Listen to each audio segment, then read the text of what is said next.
भंडाली नाम के गांव में रामू नाम का एक मजदूर सेठ गोपाल दास के यहाँ काम करता था। उसका काम था भारी सामान एक जगह से दूसरी जगह पहुँचाना।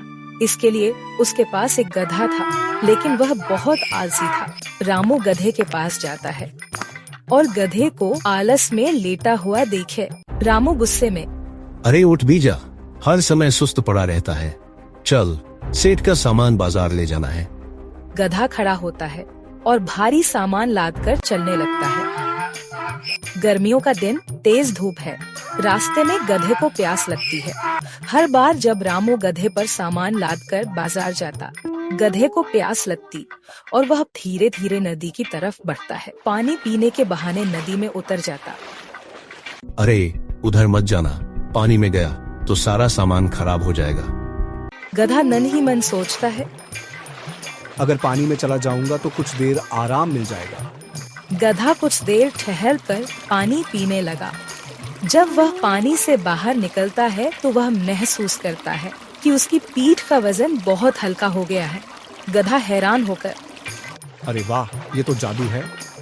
जैसे ही मैं नदी में गया मेरा बोझ हल्का हो गया। गधा समझ नहीं पाया कि पानी में भीगने की वजह से नमक की बोरियां घुल गई और उसका वजन हल्का हो गया।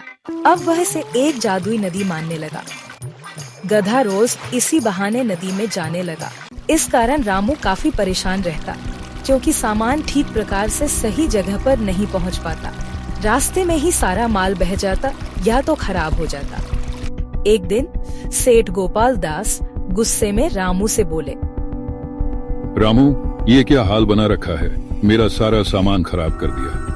रामू सिर झुकाकर, मालिक, गधा बहुत आलसी और चालाक है। जब भी सामान लादता हूँ वह नदी में उतर जाता है और सारा सामान खराब हो जाता है। सेठ सोचने लगता है, फिर गुस्से में, अगर अगली बार भी ऐसा हुआ तो नौकरी से निकाल दूंगा। रामू डर जाता है और तय करता है कि अब गधे को सबक सिखाना होगा।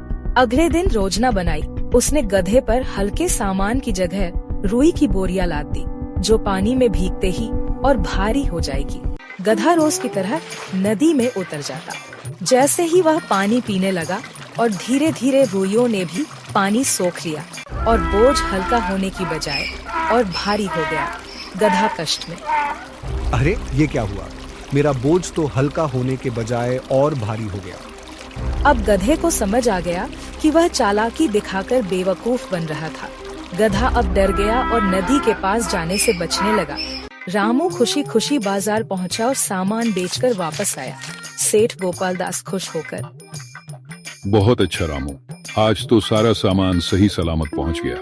रामू मुस्कुराकर, जी मालिक, अब गधा दोबारा नदी में नहीं जाएगा। गधा सिर झुकाकर खड़ा है। उसे अपनी गलती का एहसास हो गया था। इस तरह आलसी गधे ने एक सबक सीखा कि चालाकी और आलस से हमेशा फायदेमंद नहीं होते।